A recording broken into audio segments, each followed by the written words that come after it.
国潮就是一种文化输出啊，它踩中的是一个财富密码。自己民族文化越是热爱，你会变得越谨慎。整个发展的一个初期出现的这样的一个状态，文化的发展应该还是多样性会比较好吧。我们今天聊聊国潮，它是一个商业现象，也是一个文化现象。因为现在真的是很热闹，服饰、潮玩、音乐、家居、艺术这些方面，我们都可以看到国潮的这样的一个身影在。提到国潮，大家立刻就联想到 fashion。2018年国潮元年，李宁这样的一个国字号的品牌，它出的那套悟道系列走上了时装周，整个的从视觉上、审美上，起码是在线，就不是说只是很尴尬的用一些象征性的图案。国潮里面还有一个很重要的一个人物，就是冠希老师，他的这个 clout， 他一直在贯彻着东方文化、中国文化的一些结合。乔丹鞋出了一款兵马俑系列，是跟陈老师联名。当时这个设计被吐槽了，只要这种元素一出来就很危险。他就是有些态度还是挺好的。他们虽然我讲英文，虽然我在英文的国家长大，但是我走到哪里，他说我没有否认过我是一个中国人。我觉得这个态度是特别自信嘛。再说到潮玩的领域，泡泡玛特首屈一指的一个国潮的盲盒的品牌，最近听说在伦敦也开了一家泡泡玛特专卖店，已经进军到欧美市场了。那这两年在网上宣传很热的很多国内的博物馆，像故宫博物院啊，出了很多周边的产品，一些玩偶啊，一些文化类的产品，其实也是挺有意思的。至少能看到他们的一些开放的态度，在向这个方向去做一些尝试跟努力。国潮我感受比较好的就是这几年的动画领域。我第一次看的时候，我甚至就很惊讶，哇塞！我说中国现在3D 动画做的这么棒吗？而且中国的元素也有，我觉得这个东西瞬间就立体了。这个思想永远是在年轻化。特别是你像这段时间很火热的河南电视台，他们出了包括春晚啊，包括后来中秋节的晚会啊，他们出了很多这种文化类的产品。河南是一个文物大省，很深厚的这样的一个历史的积淀。河南其实又在整个的这个文化影响力上并不是那么大，因为跟它经济发展各方面都有很大的联系嘛。但是它突然一下制作出来这么精良的这种文化类的节目，而且在审美上也是非常先进的。我觉得这个还是挺不容易的。音乐层面，网上现在年轻人很喜欢听所谓的国风的音乐。最早就是周董嘛，先刮起这种学院风来。后来最近风评不太好的某位歌手，再后来有点印象的，可能又是一个风评不太好的歌手。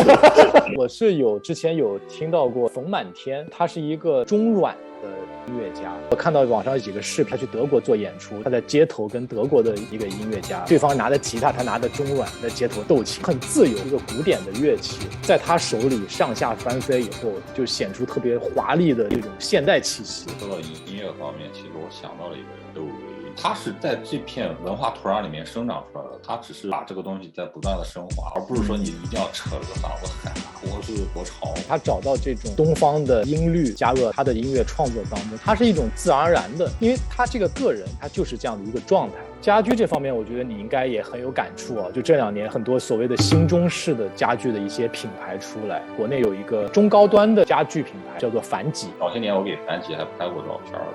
，09或者是10年的时候，他们那个时候其实已经有名气了，然后杂志社觉得说他们东西不错，可以做一期内容，然后就刚好就让我去拍了。他们当时就是在北京租了一个正常的这样公寓，然后但是他们根据他们自己的理念去做了装修，配上他自己的家具，营造出来那种生活方式。他当时就说这就是我们的收入。他们其实里面很多让你感觉到这是明代家具往下的一个延续，特别是椅子那种太师椅那种感觉造型，但是它更简洁。那个年代有新中式这样的说法吗？那个时候就有了。但是不成气候。所谓的这种趋势，就是很多年不停的在养，等着这个市场成熟起来以后，大家就拼命都在用这个东西。那个时候其实是认识了好几个这种所谓的设计师品牌，有那么一段时间感觉这个东西要萌芽了。凡几现在很成功，越做越好，但是其他的呢，好像可能就已经退出了，又转向另外的方向。艺术领域也是会有一些，我第一个想到的其实是村上隆，当然他跟国潮没什么联系，因为他是日本的艺术家嘛，他的这些创作的东西里面有非常多的都是东方的元素，甚至是东方的一些主题，对吧？他画的罗汉的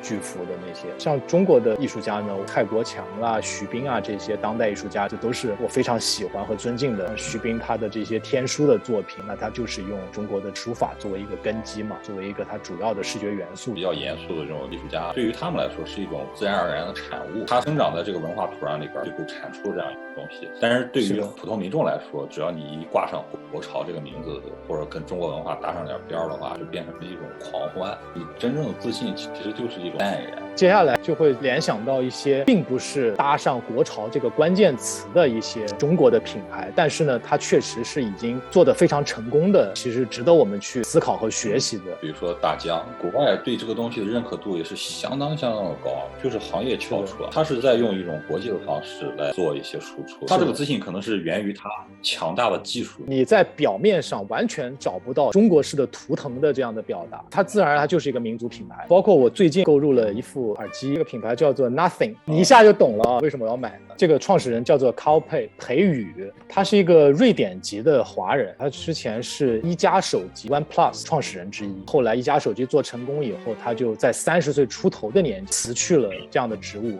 创立了 Nothing 这个品牌。他不光是做耳机，这是他们出的第一款面向消费层面的这样的一个产品，而且他的合伙创始人呢是瑞典的一家公司叫做 Teenage Engineering， 他们做的消费类的音乐电子产品也是非常精彩。我觉得这是个民族品牌发展的一个标杆和方向。其实我倒是觉得，如果把所谓的民族品牌这个概念弱化一点，如果我们把包容性再放大一点，你我彼此之间其实没有太大的区别。同一个世界，同一个梦想，真的是某一天大家都不再提国潮这个词的时候，真正的国潮就来了。